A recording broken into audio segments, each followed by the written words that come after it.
Hi everyone, welcome to our channel. So this is the second video of this series.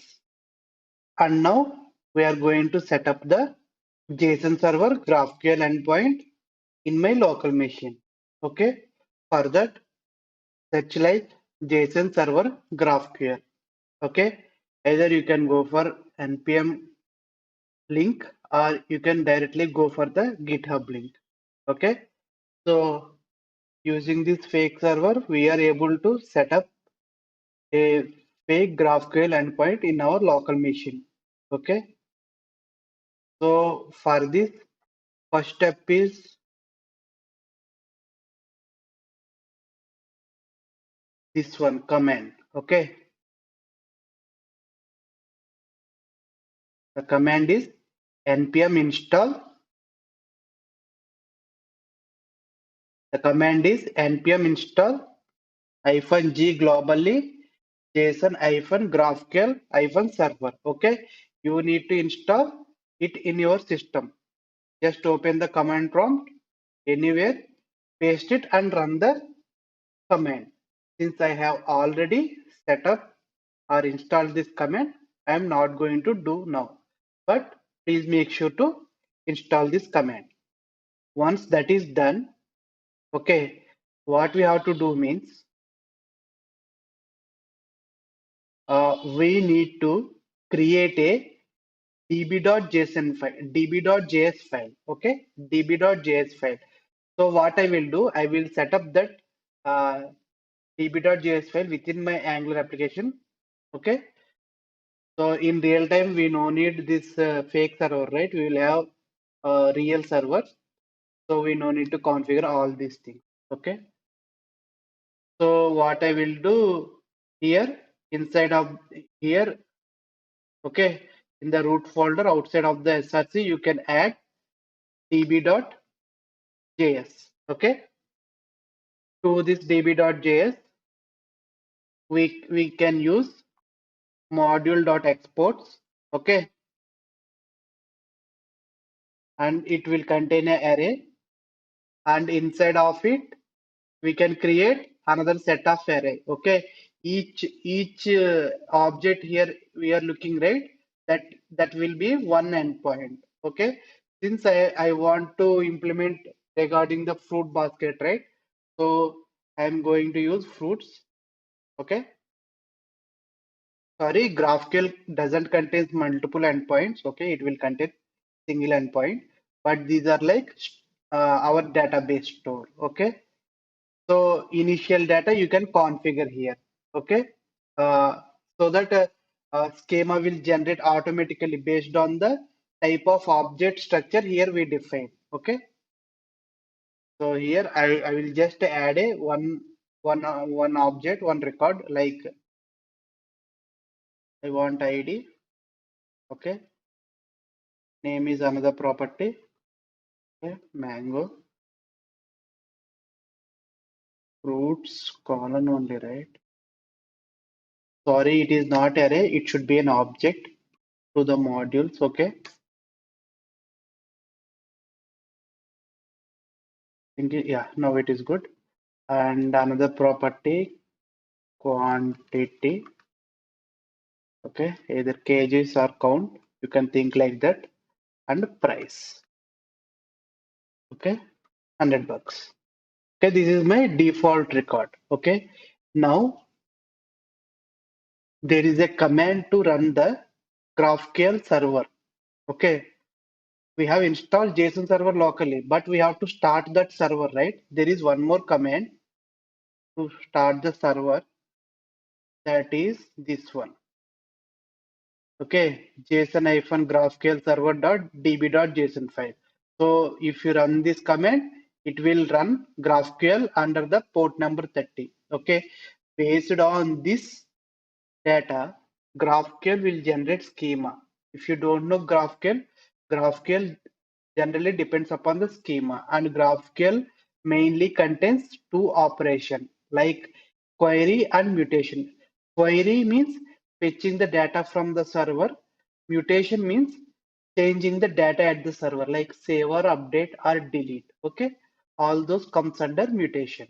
The fetching data will be the uh, query. Okay. So now what I will do, copy this command.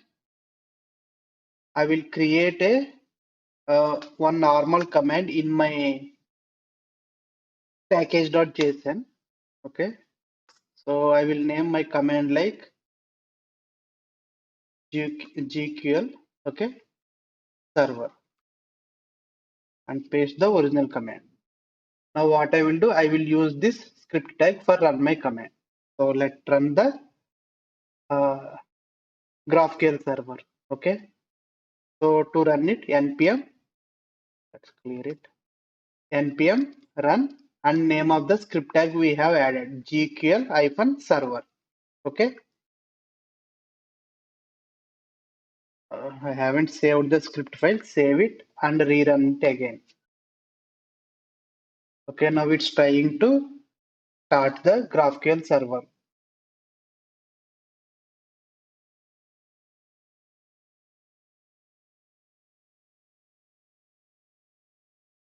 Sorry, I have added db.js inside of the app folder.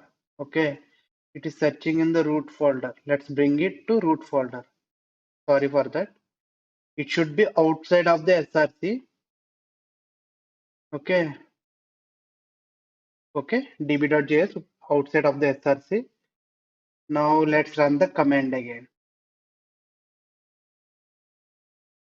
Now it should start. Yes, server is running. Now copy this endpoint and open it in the browser. Okay, once you open the GraphQL endpoint, you can see some HTML, like some tool. So this tool is nothing but playground for requesting the GraphQL endpoint. Okay, this is like a postman. In normal REST API, we use postman, right, for testing the APIs. Same way, we can use this tool for testing the GraphQL endpoint. Okay, so I have already added an initial record, right, in db.json. Now I want to fetch this. And I have mentioned GraphQL depends on schemas, right? So this left hand side, you can find the document explorer. Here you can see two main operations I have mentioned: query for fetching data, mutation for updating the data. Okay. So first I want to fetch the data. For fetching data, we need schema. Why we need schema? You will understand now. If you expand it, here there are some schema. All fruits, okay, underscore all meta fruits. So these are the method names, okay, at the server. Automatically, the method names are called as resolvers in GraphQL, okay. Those are generated as a schema because we are going to use these names inside of the query operation or a command that we are going to create here, okay. So if I want to fetch all the records from the server, I need to use this method. Okay. For that, how we have to create means first query. You will get intelligence by default. No need to worry. Everything will be provided by this tool. Query and open flower brackets. Okay. Query represents a request. This is a query command. Means I want to read the data. Okay. Inside of it, since I want to get all the data from the server, right? I have to use this method name. So if you type like all fruits, see, automatically came. That is the beauty of this tool. And again, open brackets. So there are some input parameters. Okay, I don't want filters right now, like any pagination or sorting or any filters. I don't want to do right now. Okay, but I want simply all data. So just ignore the filters. And now in my object, what are the properties I have? ID, name, quantity, price, right? So whatever properties we want to return from the response, all those things must be added here. Okay. Query, no need to give any commas. Okay. This is separate syntax. This is called GraphQL schema syntax. Okay, name price. Okay, so what I am doing, query that represents fetch, which resolver method, all fruits resolver method. Okay, so this name is nothing but this name, method name. From the schema only we have to add this name. This is not a random name. Okay, if so, here I am expecting these are the properties from the server. So now run this button. See, I got my data. ID, quantity, name, mango. This is the initial data that was in my JS file. Okay, like that you can get the data very easily. If you want only ID in the response, you can provide only that property name itself, nothing else. Then it will return only ID. If you want name, it will return ID and name like that. This is the beauty of GraphQL. Whatever response we want, we can send as a request. Okay, so this is nothing but getting. Okay, now let me show one more example for creating a new record at the GraphQL server. For that, click on the schema and click on the mutations. Let me open one more. So open one more tab. Here I am going to do the mutation. Mutation contains creating, updating, deleting. So for this demo, for our understanding, I will do one create operation. Means I will insert one record at the server.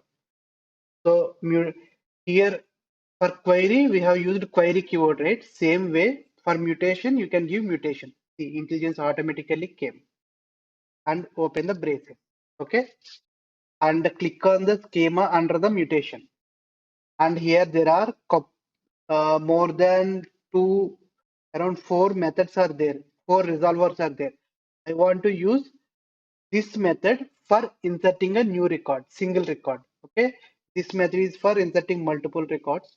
This method is for update and this method is for delete. So I want to use this method. So what I will do here, we have to use the name of the resolver, that is create fruit. Okay, no need to worry, everything intelligence will give us, and open the brackets. But here for saving, we must pass the data. So what are the input it contains? Name, quantity, price, right? So same property names you can give here, but you have to open the circular braces after the resolver method name.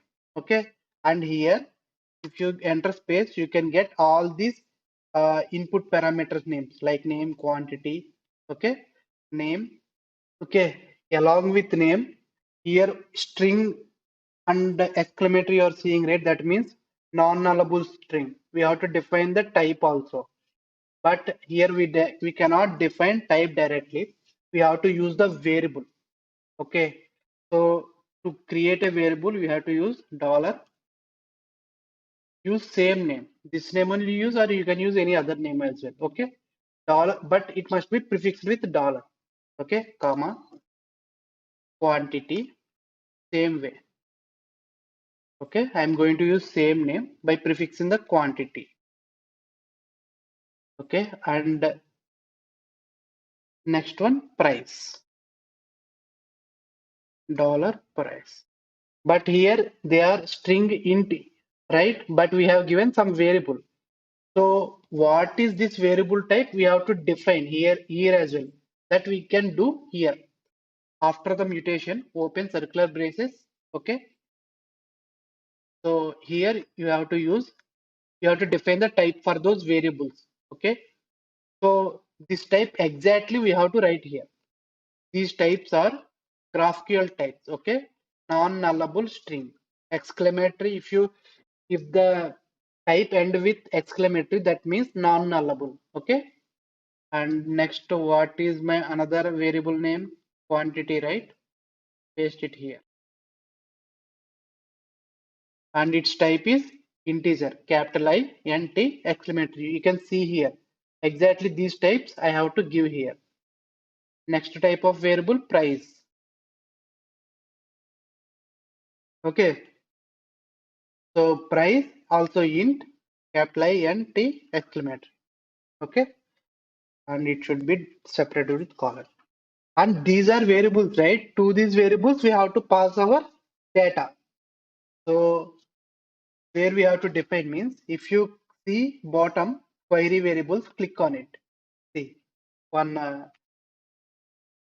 window is open.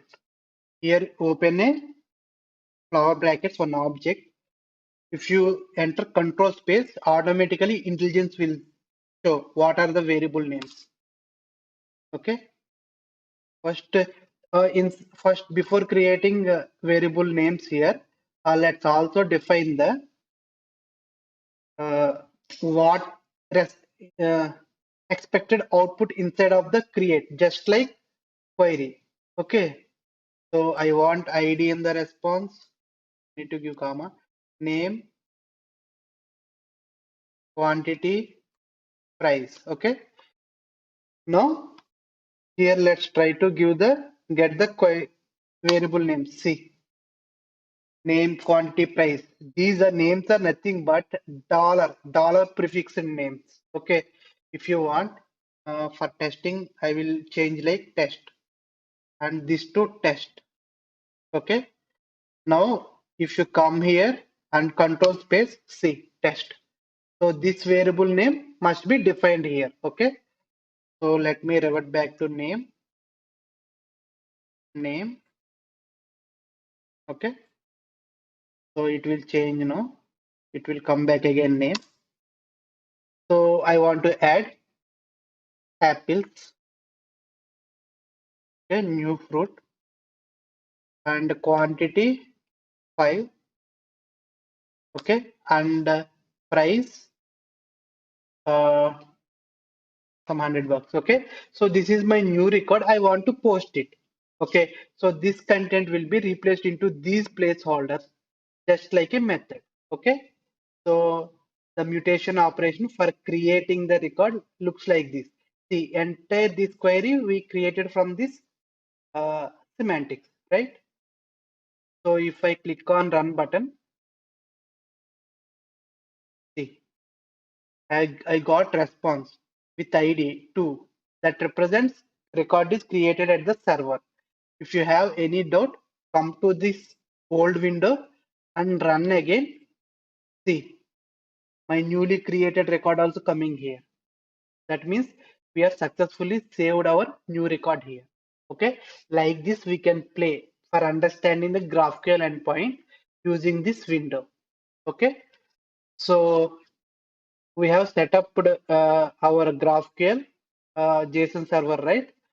Now thing is copy this URL and open the GraphQL module in our Angular application. Here I have mentioned, right? We haven't provided the URL. Paste it over here. Okay.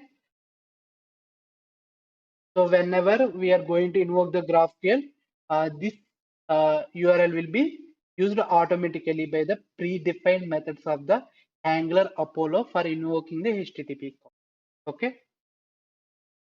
And next we are going to do one read operation, means fetching data and binding them to UI, and we show the data onto the our Angular application. Okay, by consuming the GraphQL endpoint. Okay, so fetching means a query operation we are going to implement. Okay, GraphQL query operation. I hope this video has delivered some useful information to you all. If you like my video, please support me by subscribing to my channel. Soon we are going to meet with new videos. Until then, signing off.